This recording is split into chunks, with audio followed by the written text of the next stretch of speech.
Le président Alassane Ouattara vient d'être cité dans l'attaque contre le Mali. Actuellement, c'est gâté. Regardons la vidéo. Encore eux, le régime d'Alassane Ouattara est cité dans les attaques barbares, sauvages et lâches qui ont frappé le Mali. Écoutons cette vidéo, c'est important. Merci. Voilà. Moussa, depuis 5 mois, le régime d'Abidjan a participé à la préparation de cet événement-là. Nous avons Kalo Dourou ou Barakan. Amourbe débarquera Abidjan aéroport là. Ni ko in damina depuis kuma mina carburant ko be damina ni carburant tedo ni embuscade beke ni ko ni no bere be ɲɔgɔn fɛ. Ninnu tɛ fosi nɔfɛ ni cɛ kelen o kelen bɛ fɛ k'u ni bɔ o la de. O baara de bɛ sen na. Ni min y'o faamuya i ka baara kɛ n'o ye. Ni min m'o faamuya i ka baara kɛ n'o ye. Wa n'u tilar'o la u bɛ Mali yɛrɛ de dun. Depuis 5 mois, selon ces informations, le régime d'Alassane Ouattara a travaillé avec les terroristes pour frapper le Mali. Mieux, les attaques contre les convois de carburant ont été faites, commandités, actées, exécutées de connivence avec le pouvoir d'Alassane Draman Ouattara. À chaque fois que les pays de l'AES sont attaqués, il y a toujours un pays qui sort, toujours. Un régime, pardon, le régime d'Alassane Ouattara. Parce qu'il faut faire la différence entre le pays, la Côte d'Ivoire, qui est un pays de paix, un pays qui vit en bonne intelligence, voisinage, fraternité avec les autres pays. Mais c'est le régime d'Alassane Ouattara qui veut coloniser l'Afrique de l'Ouest et encore une fois de plus inciter dans l'attaque barbare lâche qui a frappé le Mali. Merci. Le gouvernement ivoirien refuse de condamner l'attaque terroriste lâche, barbare qui a eu lieu à Bamako, au Mali. Oui, vous avez bien entendu. Le gouvernement ivoirien refuse de condamner l'attaque terroriste qui a eu lieu à Bamako, au Mali, et se retranche derrière le communiqué de la CEDEAO. On écoute ici. Merci. Merci. Vous savez que la Côte d'Ivoire appartient à des organisations, une organisation continentale, une organisation sous-régionale. Je veux parler de l'Union africaine et de la CEDEAO. Ces deux organisations ont fait des déclarations. La Côte d'Ivoire s'inscrivant pleinement dans la multilatéralité endosse ces déclarations qui ont été faites aussi bien par la CEDEAO, qui est notre organisation communautaire, que par l'UA, qui est donc l'organisation continentale. Nous unissons nos voix, aux voix de la CEDEAO et aux voix donc de l'Union africaine. En tout cas, on ne s'attendait pas à mieux. Vous avez bien écouté le gouvernement de M. Ouattara qui refuse de condamner l'attaque barbare terroriste, la tentative de coup d'État sanglante qui a eu lieu à Bamako au Mali. Plusieurs localités frappées. Cette attaque a été coordonnée, financée et accompagnée. Dans les pays de l'Afrique de l'Ouest, le Bénin, je dis bien le Bénin, qui aujourd'hui même est en froid avec les pays de l'AES, le Bénin a condamné l'attaque qui a eu lieu au Mali. Le Sénégal, le Ghana, la Guinée-Conakry. Mais vous voyez, autour de la Côte d'Ivoire, ils vous disent quoi? Que la CEDEAO a condamné, a produit un communiqué, l'Union africaine, donc eux, ils portent le communiqué de l'Union africaine. Quel cynisme, quelle hypocrisie. Oui, ça vient encore renforcer les soupçons contre le régime de M. Alassane Draman Ouattara. Qu'est-ce qu'il coûtait au régime de M. Ouattara de condamner, comme tous les pays sérieux, de condamner cette attaque lâche et barbare? Non, il préfère se cacher lâchement derrière le communiqué de la CEDEAO et de l'Union africaine. Comme quoi, il n'y a pas de fumée sans feu. Le vieux président en Côte d'Ivoire, Ouattara veut prouver qu'il va bien. Président Ouattara, tu ne vas pas bien. Mon conseil, il faut te reposer. Il ne faut pas forcer. Regardez bien comment le protocole de Ouattara, qui reçoit une distinction pour juste son protocole. Ouattara se déplace et puis il va au palais. Comme vous n'avez pas compris ce que j'ai dit, d'accord, je vais répéter. Le protocole de Ouattara, l'homme qui travaille avec Ouattara, celui que Ouattara voit tous les jours, celui qui est à côté de Ouattara, celui qui ouvre la portière de la voiture de Ouattara, celui qui ouvre la porte du bureau, celui qui prend le sac de Ouattara, celui qui enlève les chaussures de Ouattara, celui qui est à côté de Ouattara matin, midi, soir, c'est celui-là qui a reçu une distinction. Et pour ce monsieur-là, Ouattara s'est déplacé pour aller à la présidence au motif qu'il va lui présenter sa distinction honorifique. Président Ouattara, tu n'as pas travaillé. Le docteur dit de te reposer. Tu refuses de te reposer. Et puis tu vas recevoir toi-même ton employé que tu vois tous les jours, matin, midi, soir, celui qui ouvre la portière de ta voiture. Tu le vois tous les jours. Et c'est lui qui va te dire que j'ai reçu une médaille. Et puis toi, tu quittes chez toi. Au lieu de te reposer, tu vas au bureau juste pour que le monsieur te dise, voilà ma médaille. Ouattara, ça va dire. Il faut rester à la maison. Ouattara, ça va dire. Il faut te reposer. Ça ne sert à rien, ça là. C'est pour dire que nous, on a menti. C'est pour dire que tout ce qu'on dit est faux. Bon, comme Keïta ne parle pas par lui-même, et Keïta ne parle pas parce qu'il a envie de parler, que Keïta ne parle que parce qu'il a reçu quelque chose, il donne le message, pour lui, ça s'arrête là. Maintenant, toi, tu te déplaces, au lieu que ton employé là, vienne te montrer sa distinction chez toi à la maison, toi, tu te déplaces pour aller au palais, pour que lui, il te montrer ça. Ouattara, on a compris, moi, je ne suis pas né de la dernière pluie, Ouattara, je comprends les choses. Ce que tu veux démontrer là, tu n'es pas en bonne santé, pardon. Je sais que les gens ont dit que tu es mort, mais moi, je n'ai jamais dit que tu étais mort, Ouattara. Moi, j'ai seulement dit, tu sais ce que tu as. Mais moi, je dis, je ne suis pas pressé. Moi, je dis, le temps de Dieu n'est pas mon temps. Et moi, je dis, je te regarde. Au lieu de te reposer, ton protocole que tu vois tous les jours chez toi à la maison, il va te présenter sa médaille. Ivoirien, vous-même réfléchissez avec moi. Peut-être que j'ai tort. Montrez-moi que j'ai tort. Les Madou, les Chaka, les Chico. Maintenant, tellement j'ai dit Madou, Chaka, Chico, les Bek, ils ont changé maintenant. Ils prennent des Kwasi, ils prennent des Yao, ils prennent des Kofi et puis ils viennent m'insulter. Le président Alassane Ouattara n'a jamais donné carburant au Mali. C'est les opérateurs économiques pétroliers maliens qui ont acheté leur carburant dans un pays qui peut être le Nigeria, l'Afrique du Sud, la Chine ou la Russie, peu importe. Ils cherchaient un port pour faire transiter leur carburant pour rentrer au niveau du Mali. Ils ont fait un appel d'offres à plusieurs pays, le Sénégal, la Guinée, le Togo et la Côte d'Ivoire. C'est là que les opérateurs économiques maliens ont décidé de faire transiter leur carburant de la Côte d'Ivoire vers le Mali. Tout d'abord pour le prix abordable et pour la rapidité pour amener le produit au niveau du Mali. Pour faire transiter le carburant d'Abidjan jusqu'en frontière malienne, la Côte d'Ivoire était garant de la sécurité du convoi. Arrivé au niveau du Mali, le Mali prend le relais pour sécuriser leurs marchandises. Parce que la Côte d'Ivoire n'est plus responsable dès lors que le produit traverse la frontière malienne. Voilà pourquoi les FAMA ont pris le relais pour faire une sécurité de haut niveau. Allez demander aux responsables, au DG du port de Côte d'Ivoire, s'ils n'ont pas reçu l'argent de l'opérateur économique malien. Ce qui s'est passé le 25 avril 2026, l'assassinat du général de corps d'armée Sadio Camara avec sa famille, est ce qui avait été annoncé en 2022 par Alassane Ouattara.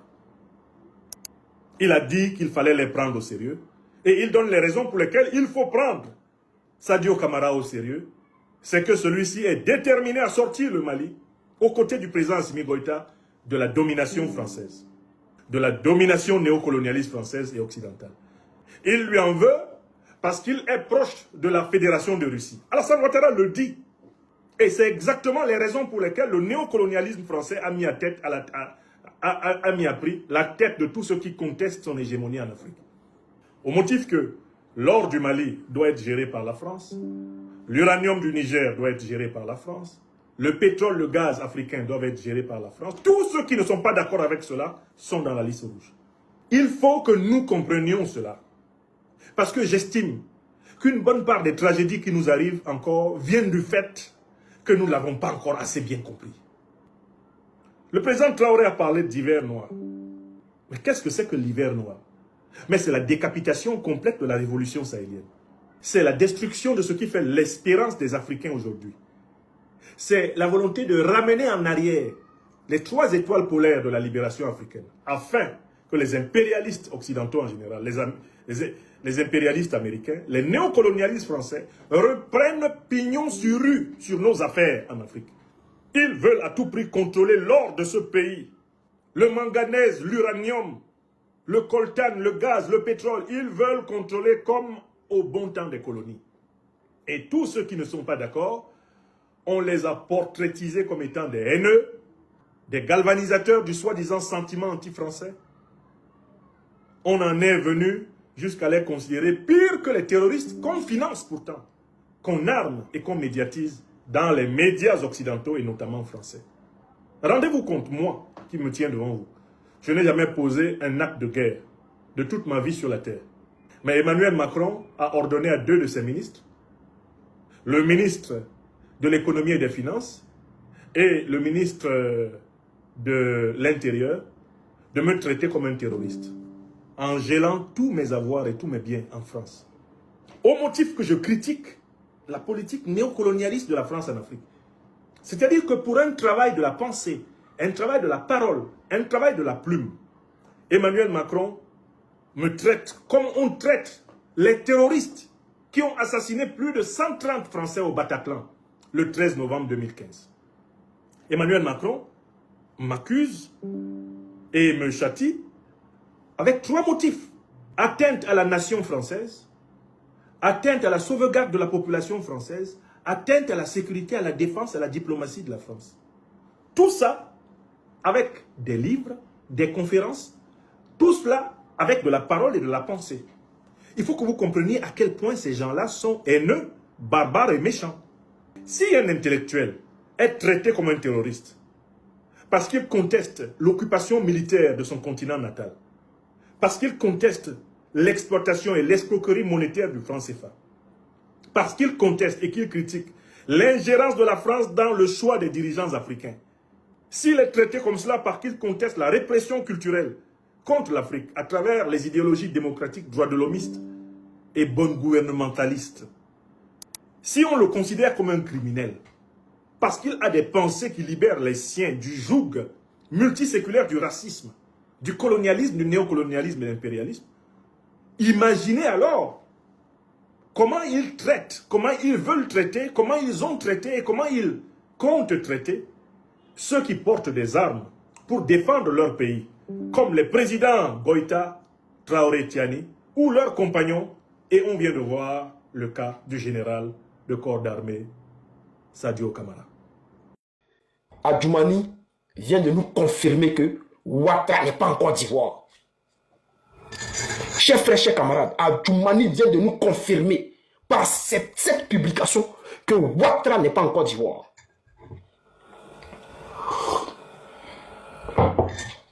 Dans un premier temps, lorsqu'il a publié la vidéo, lorsqu'il a publié les photos, qu'est-ce que moi j'ai fait?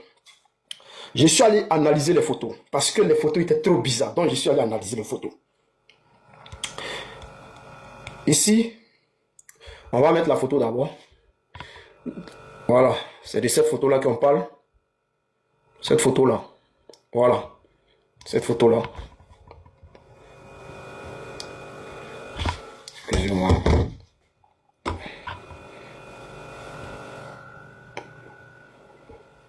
Excusez-moi. Voilà. C'est de cette photo-là qu'on parle. Bien. Et je suis allé analyser les photos. Les gens me disent, oh, mais c'est toujours les mêmes trucs, c'est toujours les mêmes trucs. Donc, on va aller directement droit au but. Et puis après, on va essayer d'expliquer ce qui se passe. On va expliquer les analyses. Les gens veulent à tout prix démontrer qu'Alassane Ouattara est en Côte d'Ivoire au Rili. Pendant que nous on dit que Ouattara n'est pas là, ils veulent démontrer que Ouattara est là. Regardez cette photo à l'œil nu. Je vous jure, à l'œil nu, on voit que cette photo-là, c'est IA. À l'œil nu.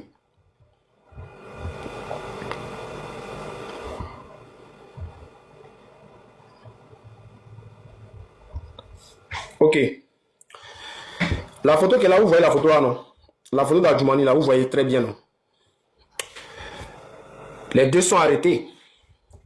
Vous êtes d'accord avec moi que la main qui est là, là, à gauche là, c'est là-bas on met une bague, non? Ok. Je vais changer la photo d'abord. Je vais prendre l'autre photo là. Je prends cette photo. Vous voyez bien Alassane Ouattara. Vous voyez bien Alassane Ouattara et Adjoumani. Quand tu vois cette photo là, où Adjoumani dit que lui a été reçu au palais présidentiel là, c'est dommage. Parce que ça là, déjà ça ressemble à IA. Et maintenant on va vous démontrer quelque chose. Regardez. On va vous démontrer que c'est IA même, vrai colo IA là même. Regardez. Regardez sur la main d'Alassane Ouattara. Est-ce que vous voyez une bague? Si vous voyez une bague sur la main d'Alassane Ouattara, dites que vous voyez une bague. Écrivez que vous voyez une bague. Si vous voyez une bague. Écrivez en commentaire que vous voyez une bague si vous voyez une bague. Ok. On va mettre la deuxième photo. On met la deuxième photo. Écrivez en commentaire si vous voyez une bague sur le doigt où on met les bagues là. Ce doigt là. Si vous voyez une bague dessus, dites-moi si vous voyez une bague. Est-ce que sur cette main là vous voyez une bague?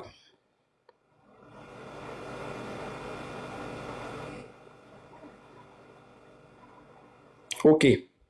En tout cas, la majorité dit qu'il ne voit pas. La majorité dit qu'il ne voit pas de bague. Ok. Maintenant, ceux qui savent manipuler les photos IA là, ceux qui maîtrisent un peu le domaine IA, est-ce que vous pouvez nous confirmer ici que c'est dans ce genre de photo que ces genre de trucs arrivent?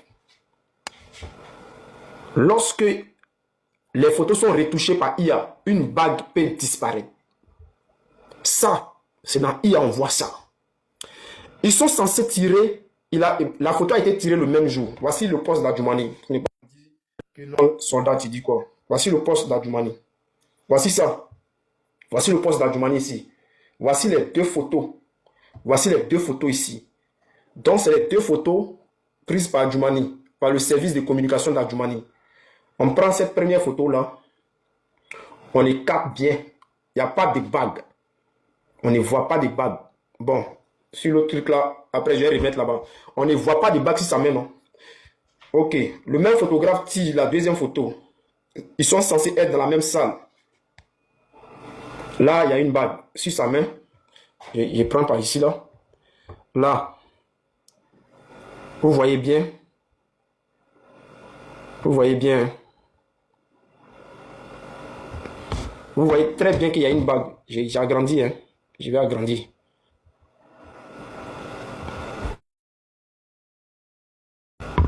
Voilà. On voit bien la bague des mariés. On voit bien la bague des mariés sur son doigt. On voit bien la bague. Tout le monde voit. Lui qui a dit qu'il ne voit pas, il est maudit. Voici la bague là. Tout le monde voit la bague. Tout le monde voit la bague. Quand on prend la deuxième photo,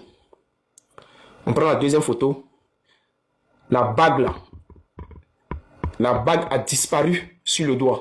On peut regarder sur le deuxième bras, il n'y a pas de bague. On regarde ici, il n'y a pas de bague.